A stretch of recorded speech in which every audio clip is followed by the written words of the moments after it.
Hello friends, എല്ലാവർക്കും good morning. അപ്പം മൗനരാഗത്തിൻ്റെ ഇന്നത്തെ വിശേഷത്തിലേക്ക് എല്ലാവർക്കും സ്വാഗതം. അങ്ങനെ നമ്മുടെ ഷാരി രൂപയോട് പറയാണ്, എന്തിനാ രൂപ ഇങ്ങനെയൊക്കെ പറയുന്നത്? അയാളെ കാണുന്നത് പോലോ എനിക്ക് ഇഷ്ടമില്ലാത്തൊരു കാര്യമാണ്, എനിക്കും എൻ്റെ മോൾക്കോ അയാളെ ഇഷ്ടമല്ല, അയാളെ വെറുത്തുപോയി എന്നൊക്കെ ഇങ്ങനെ പറഞ്ഞു കഴിഞ്ഞപ്പോഴേക്കും പക്ഷേ നിന്നെ ഒന്നും കുടിച്ച വെള്ളത്തിൽ വിശ്വസിക്കാനായിട്ട് പറ്റുന്നില്ല.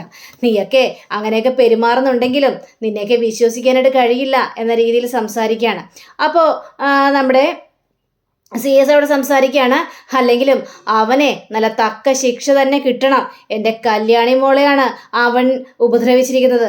അതുകൊണ്ട് ഞങ്ങൾക്ക് ഞങ്ങളുടെ കല്യാണി മോള് ദേവത തന്നെയാണ് എന്ന രീതിയിൽ തന്നെ പറയാം. അപ്പോഴേക്കും കിരണാണെങ്കിൽ എനിക്ക് അച്ഛനോട് ചില കാര്യങ്ങളെല്ലാം സംസാരിക്കാനുണ്ട്. അച്ഛനൊന്ന് വന്നേ. ശരി മോനെ എന്ന് പറഞ്ഞുകൊണ്ട് ഇവർ രണ്ടുപേരും കൂടി നേരെ അകത്തേക്ക് കയറി പോവാണ്. പോയി കഴിഞ്ഞപ്പോഴേക്കും നമ്മുടെ ഈ ഷാരിയാണെങ്കിൽ, അല്ല രൂപേ, ഇനിയിപ്പോൾ അയാൾ പുറത്തിറങ്ങിയിട്ടുണ്ട്, അയാളിനി എവിടെയാണെന്ന് വല്ല കണ്ടെത്തിയോ? എനിക്ക് അയാളെ കൊല്ലാനുള്ള ദേഷ്യമാണ് രൂപേ എൻ്റെ മനസ്സിലുള്ളത്. നീ കൊല്ലേണ്ട ആവശ്യമൊന്നുമില്ല.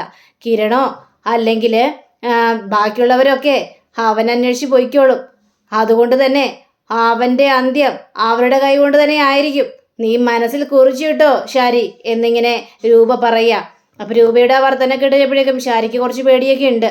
അങ്ങനെ നമ്മുടെ കിരണാണെങ്കിൽ CS കാര്യങ്ങളെല്ലാം പറയണം. അപ്പോൾ CS ചോദിക്കണം, എന്നിട്ട് എന്തായി മോനെ, അവൻ തീർന്നോ, അവൻ്റെ അവസാനം ആയോ എന്നൊക്കെ ചോദിച്ചപ്പോഴേക്കും അവൻ്റെ അവസാനം ആയിട്ടുണ്ടാകും അച്ഛാ. കാരണം അവനെ അതേപോലെയുള്ള രീതിയിലാണ് ഞങ്ങൾ കാട്ടിൽ കെട്ടിക്കിട്ടിരിക്കുന്നത്. കൈയും കെട്ടി വായിൽ തുണിയും തിരികെ ഒരു വല്ലാത്തൊരവസ്ഥയിലാണ്. അതുകൊണ്ട് അവൻ രക്ഷപ്പെടാനായിട്ട് പോകുന്നില്ല. അവന് ഏതെങ്കിലും കാട്ടുനായ്ക്കൾ അല്ലെങ്കിൽ കാട്ടുമൃഗങ്ങൾ കടിച്ച് കീറി കൊന്നിട്ടുണ്ടാകും. അത് ഉറപ്പുള്ള കാര്യം തന്നെയാണ്. കല്യാണിയുടെ കിടപ്പില്ലച്ചാ, എനിക്കത് ഇപ്പോഴും എൻ്റെ കണ്ണിൽ നിന്ന് പോകുന്നില്ല. ഒരു വല്ലാത്തൊരവസ്ഥയാണ് ഞാൻ കണ്ടതച്ചാ. എനിക്കത് താങ്ങാൻ പോലും പറ്റാത്തൊരവസ്ഥയാണെന്നൊക്കെ പറഞ്ഞു കഴിഞ്ഞപ്പോഴേക്കും അതേ മോനെ, കല്യാണിയുടെ അവസ്ഥ കാണുമ്പോൾ സഹിക്കാൻ പറ്റുന്നില്ല. അതുകൊണ്ടാണല്ലോ ഞങ്ങൾ ഹോസ്പിറ്റലിലേക്ക് വരാത്തത്. കല്യാണിക്ക് ഇങ്ങനെയൊക്കെ സംഭവിക്കുമെന്ന് അറിയുമ്പോൾ അത് സഹിക്കാൻ പറ്റാത്ത കാര്യം തന്നെയാണ്. അതെ, എനിക്ക് വേലുവിനെ പോയി ഒന്ന് കാണണം അച്ഛാ. എന്നിട്ട് അവനോട് ചോദിക്കണം അവൻ തീർന്നോ ഇല്ലേന്ന്. എനിക്ക് ഏതായാലും ഇനി കാട്ടിലേക്ക് പോകാൻ പറ്റില്ല. പോയി കഴിഞ്ഞിട്ടുണ്ടെങ്കിൽ സംശയങ്ങൾ ഉതിരും. അതുകൊണ്ട് തന്നെ പോലീസ് എൻ്റെ നേരെ ആവും കണ്ണ്. ഗംഗാപ്രസാദിനെയും കൊന്നെന്നും പറഞ്ഞുകൊണ്ട് ഞാനാണ് അതിൽ പ്രതിയെന്നും പറഞ്ഞുകൊണ്ടാണല്ലോ പോലീസുകാർ നടക്കുന്നത്. അപ്പോൾ ഇതും കൂടി ആയി കഴിഞ്ഞിട്ടുണ്ടെങ്കിൽ ആകെ പ്രശ്നമാവശ്യം. അതുകൊണ്ട് എനിക്ക് വേലുവിനെ പോയി കണ്ട് വേലുവിനോട് കാര്യങ്ങളെല്ലാം ചോദിക്കണം. അവൻ്റെ മരണം ഉറപ്പായാൽ മാത്രമേ എനിക്ക് സമാധാനം ഉണ്ടാവുള്ളൂ എന്ന് പറയാണ്. ശരിയടാ, നീ ഏതായാലും വേലുവിനെ പോയി കാണ്, എന്നിട്ട് വിവരങ്ങൾ എന്താണെന്ന് വെച്ചാൽ എന്നോടും പറയണം മോനെ. ശരിയച്ചാ എന്നും പറഞ്ഞുകൊണ്ട് കിരൺ അവിടെ നിന്ന് പോവാണ്. അപ്പോൾ കിരൺ നേരെ രതീഷിൻ്റെ അടുത്തേക്ക് ചെല്ലുകയാണ്. അപ്പോൾ രതീഷിനോട് കാര്യങ്ങളെല്ലാം ചോദിക്കണം. വേലു ഇപ്പോൾ തന്നെ വരുമെന്നാണല്ലോ പറഞ്ഞത്. വേലുവിനോട് ചോദിച്ച് കാര്യങ്ങളെല്ലാം മനസ്സിലാക്കിയാൽ മാത്രമേ സമാധാനം ഉണ്ടാവുള്ളെന്നും രതീഷും പറയും. ഏതായാലും അവൻ മരിച്ചു എന്നുള്ള വാർത്തയായിട്ടായിരിക്കും വേലു വരുന്നത്. അതിനു വേണ്ടിയാണ് ഞാൻ കാത്തിരിക്കുന്നത് എന്നൊക്കെ സംസാരിച്ചുകൊണ്ടിരിക്കുന്ന സമയത്താണ് അതാ വേലു വരുന്നു. വേലു ഭയങ്കര സന്തോഷത്തോടു കൂടി തന്നെയാണ് ഇവരുടെ മുന്നിലേക്ക് വരുന്നത്. വേലു, എന്തായി വേലു, അവൻ തീർന്നോ, അവനെ മൃഗങ്ങൾ കടിച്ചു കീറിയോ എന്നൊക്കെ ചോദിച്ചപ്പോഴേക്കും തീർച്ചയായിട്ടും സാറേ, അവനെ മൃഗങ്ങൾ കടിച്ചു കീറി. വേട്ടപ്പക്ഷികൾ അവനെ കൊത്തിക്കീറുന്ന രംഗം ഞാൻ നേരിൽ കണ്ടിട്ട് തന്നെയാണ് നിങ്ങളുടെ മുന്നിലേക്ക് വന്നിരിക്കുന്നത്. അവൻ തീർന്നു സാറേ എന്ന് പറയാണ്. ഇത് കേട്ട കിരണ് ഭയങ്കര ആശ്വാസം തോന്നുകയാണ്. അപ്പോൾ നമ്മുടെ രതീഷുവാണെങ്കിൽ അതെ, അവന് കിട്ടേണ്ട ശിക്ഷ തന്നെയാണ് കിട്ടിയിരിക്കുന്നത്. അവന് കിട്ടേണ്ട ശിക്ഷയൊന്നും അല്ല ഇത്. അവൻ ശരിക്കും നരകിക്കേണ്ടവനായിരുന്നു, നരകിക്കേണ്ടവൻ. പല വേദനകളും അനുഭവിച്ച് നരകിച്ച് കഴിയണമായിരുന്നു. പക്ഷേ എൻ്റെ കല്യാണിയെ ഉപദ്രവിച്ചവൻ നരകിച്ച് കഴിയുന്ന കാണാനായിട്ട് എനിക്ക് അത്ര ക്ഷമയൊന്നുമില്ല. അതുകൊണ്ട് തന്നെയാണ് അവനെ പെട്ടെന്ന് തന്നെ തീർക്കാമെന്ന് ഞാൻ വിചാരിച്ചത്. എൻ്റെ കൈ കൊണ്ട് തീർക്കാമെന്നാണ് ഞാൻ ആദ്യം കരുതിയത്. പക്ഷെ പോലീസുകാരുടെ ഒരു ഇതുകൊണ്ട് മാത്രമാണ് ഞാൻ കാട്ടിൽ തന്നെ അവനെ ഉപേക്ഷിച്ചത് എന്നൊക്കെ കിരൺ പറയാണ്. സാറ് ചെയ്തത് ഏതായാലും നന്നായി. സാറ് അവനെ കൊന്നിരുന്നെങ്കിൽ അവന് വേണ്ടി എന്തിനാണ് സാറ് ജയിലിൽ പോകുന്നത്? അതിൻ്റെ കാര്യമൊന്നുമില്ല. ഇപ്പോൾ അവനുള്ള ശിക്ഷ മൃഗങ്ങൾ തന്നെ കൊടുത്തല്ലോ. അവന് നല്ല ശിക്ഷ തന്നെയാണ് സാറേ. എൻ്റെ ഒരു കാഴ്ചപ്പാടിൽ കിട്ടിയിരിക്കുന്നത്. കാരണം കല്യാണി ചേച്ചിയെ പോലെ ഒരാളെ അവൻ കുത്തി മലർത്തിയിട്ടുണ്ടെങ്കിൽ അവൻ ഇതല്ല ഇതിനപ്പുറവും ശിക്ഷ കൊടുക്കണം സാറേ എന്നൊക്കെ പറയാണ്. ഏതായാലും ഇനി പോസ്റ്റ്മോർട്ടം ചെയ്താലും സാർ അവനെ ഇടിച്ച കാര്യമൊന്നും പോസ്റ്റ്മോർട്ടത്തിൽ തെളിയാനായിട്ട് പോകുന്നില്ല. ഇപ്പോൾ വെറും എല്ലും കഷ്ണങ്ങൾ മാത്രമേ ഉള്ളൂ.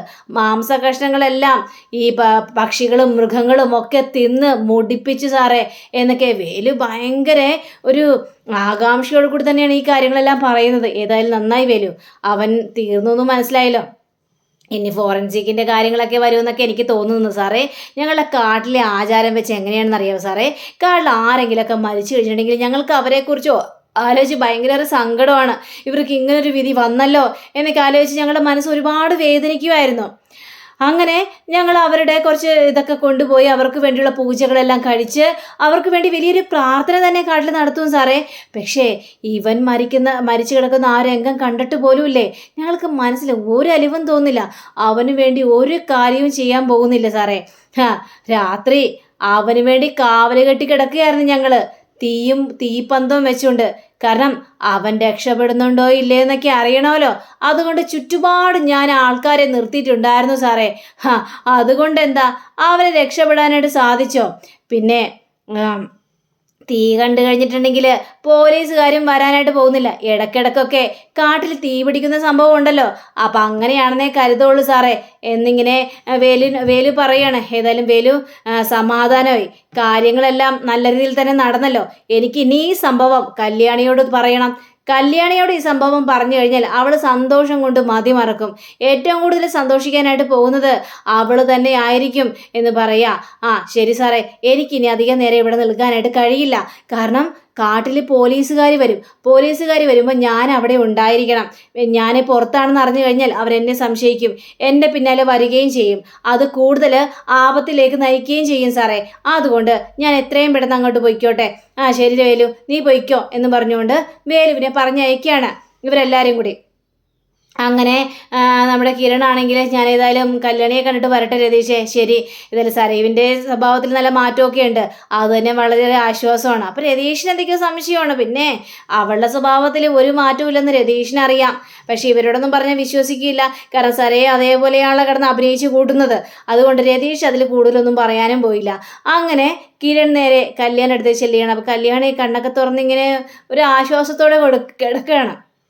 അങ്ങനെ കല്യാണ അടുത്തേക്ക് നേരെ നമ്മുടെ കിരൺ ചെന്ന് കഴിഞ്ഞപ്പോഴേക്കും കല്യാണിക്ക് ഭയങ്കര സന്തോഷം തോന്നുകയാണ്. കിരണേട്ട എന്നും പറഞ്ഞുകൊണ്ട് കയ്യിൽ കയറി പിടിക്കുകയാണ്.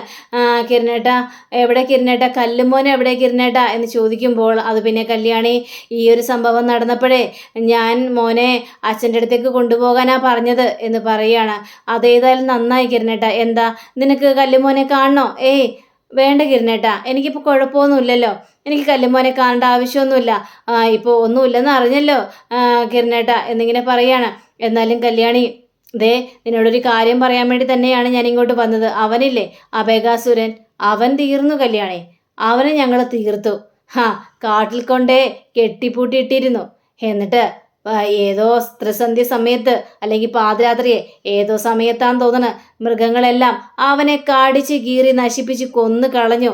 വേലു അത് കണ്ണിന് നേരെ കാണുകയും ചെയ്തു കല്യാണി. അതുകൊണ്ട് ബേഗാസുരൻ എന്ന് പറഞ്ഞ വൃത്തികെട്ടവൻ ഇനി ഈ ഭൂലോകത്ത് ഇല്ല കല്യാണി എന്നിങ്ങനെ പറയാം. അങ്ങനെ പറഞ്ഞു കഴിഞ്ഞപ്പോഴേക്കും ഭയങ്കര ആശ്വാസം തോന്നുകയാണ് കല്യാണിക്ക്. കല്യാണി, നിന്നോട് ചെയ്ത ക്രൂരതകളൊന്നും ഞാൻ മറക്കില്ല കല്യാണി. അതുകൊണ്ടാ അവൻ അങ്ങനെ ഒരു ശിക്ഷ കൊടുത്തത്.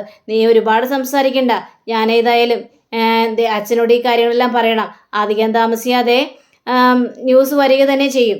അപ്പോൾ അച്ഛൻ കാര്യങ്ങളൊക്കെ അറിഞ്ഞോളൂന്നൊക്കെ കിരൺ പറയുകയാണ്. അപ്പോൾ കല്യാണി തലയാട്ടിയിട്ട് ഇങ്ങനെ കിരണോട് സമ്മതമൊക്കെ മുളുകയാണ്, പൊയ്ക്കോളാൻ പറഞ്ഞുകൊണ്ട്.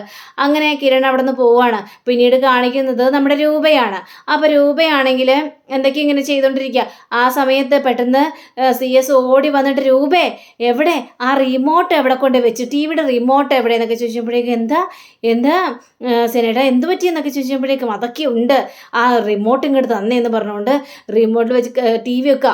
അപ്പോൾ TV വെച്ച് കഴിഞ്ഞപ്പോഴേക്കും എന്താ പറ്റിയത്, ഒരു ന്യൂസ് വന്നിട്ടുണ്ട്. അങ്ങനെ ന്യൂസിൽ പറയുകയാണ് കാട്ടിൽ ഒരു ജഡവും കൂടി കിട്ടിയിരിക്കുകയാണ്. പക്ഷികളും മൃഗങ്ങളും ഒക്കെ കടിച്ചു കീറി കൊത്തിപ്പറിച്ച നിലയിലാണ് കണ്ടെത്തിയിരിക്കുന്നത്. അത് എല്ലുകളൊക്കെ പോസ്റ്റ്മോർട്ടം റിപ്പോർട്ടിന് വേണ്ടി കൊണ്ടുപോയിട്ടുണ്ട്. ഇനി പോസ്റ്റ്മോർട്ടം വന്നു കഴിഞ്ഞാൽ മനസ്സിലാകുള്ളൂ കാര്യങ്ങളുടെ വ്യക്തത. ഇതേപോലെ കാട്ടിൽ ഒരുപാട് പേര് ഇതിനു മുമ്പ് മരിച്ചിട്ടുള്ളതായി റിപ്പോർട്ട് കിട്ടിയിട്ടുണ്ട്. അപ്പോൾ അതുകൊണ്ട് തന്നെ ഇത് ആരുടെയാണെന്ന് പറയാനായിട്ട് സാധിക്കില്ല എന്ന രീതിയിലാണ് അവിടെ സംസാരിക്കുന്നത്.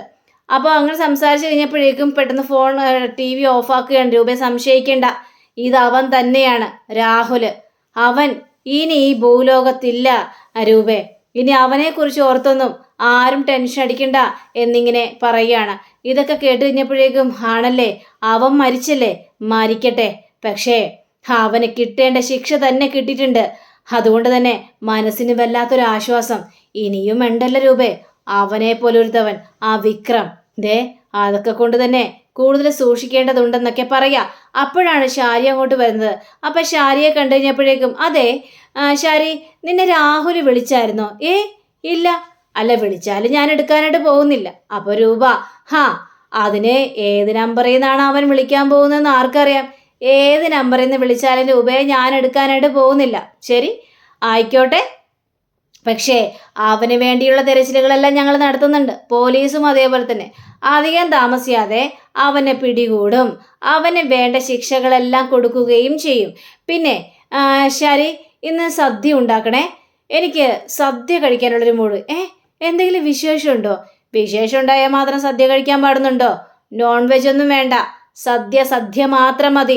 നല്ല പപ്പടവും സാമ്പാറും പായസവും എല്ലാം വെച്ചുള്ളൊരു സദ്യ എന്നിങ്ങനെ പറയുകയാണ്. അപ്പോൾ അതല്ല, കല്യാണി ഈ ഒരു അവസ്ഥയെ കിടക്കുകയല്ലേ, അതുകൊണ്ട് സദ്യയൊക്കെ വേണോ എന്നൊക്കെ ചോദിക്കുമ്പോൾ നമ്മുടെ രൂപയാണെങ്കിൽ നോൺ വെജ് വേണ്ടെന്നല്ലേ നിന്നോട് പറഞ്ഞത്.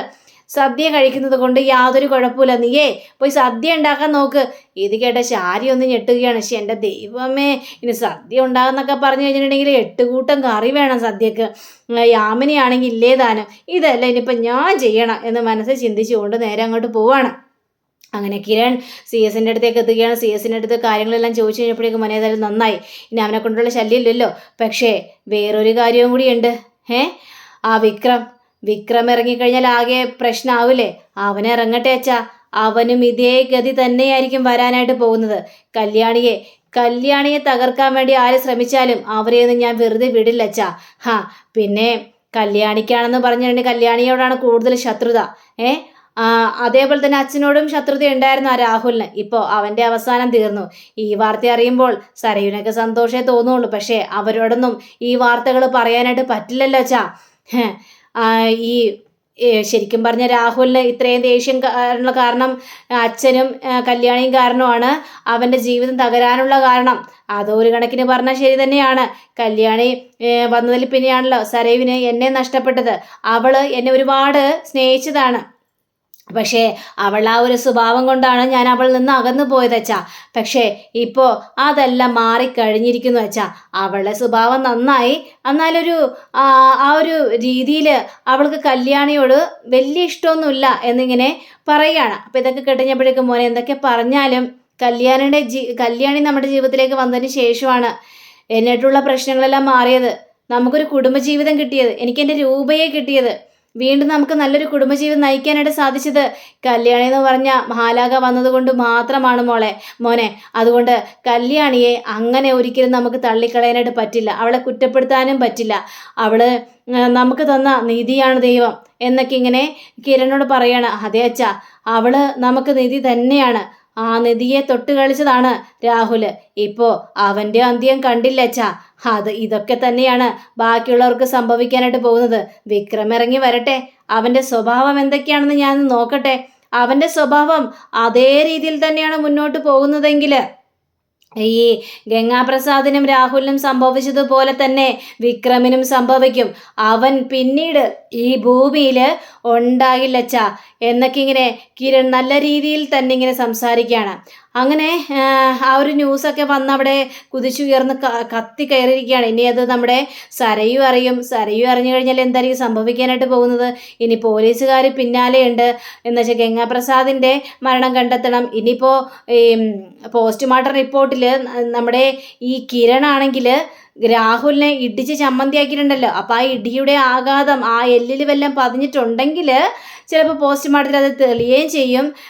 ഈ കൈപ്പാടുകൾ ആരുടെയാണെന്നൊക്കെ ഫോറൻസിക്കിലും തെളിയുകയും ചെയ്യും. ഇനിയിപ്പോൾ അതൊക്കെ അറിയാനായിട്ട് എല്ലാവരും കാത്തിരിക്കണേ. നമ്മുടെ കഥകൾ ക്ലൈമാക്സിലേക്കാണ് പോയിക്കൊണ്ടിരിക്കുന്നത്. ഇനി സത്യങ്ങൾ അറിയാനും ഇനി ഈ സരയുവിനും തക്ക ശിക്ഷ തന്നെ കിട്ടുക തന്നെ ചെയ്യും. കാരണം സരയുവിൻ്റെ മനസ്സിലിപ്പം നമ്മുടെ കിരൺ അറിയുക തന്നെ ചെയ്യും. സരയുവാണ് ഇതിനെല്ലാത്തിനും പിന്നിൽ നിറഞ്ഞു കഴിഞ്ഞാൽ പിന്നെ സരയുവിൻ്റെ കാര്യം കട്ടപ്പോകാം. ഇനി വിക്രമും സരയും ഒക്കെ നമ്മുടെ കഥയിൽ തീരാനുണ്ട്. അപ്പോൾ അതൊക്കെ വരാനായിട്ട് എല്ലാവരും കാത്തിരിക്കണം. അപ്പോൾ എല്ലാവർക്കും നല്ലൊരു ശുഭദിനം ആശംസിച്ചുകൊണ്ട് തന്നെ നമസ്കാരം. Thank you സീഗിൻ. ബൈ.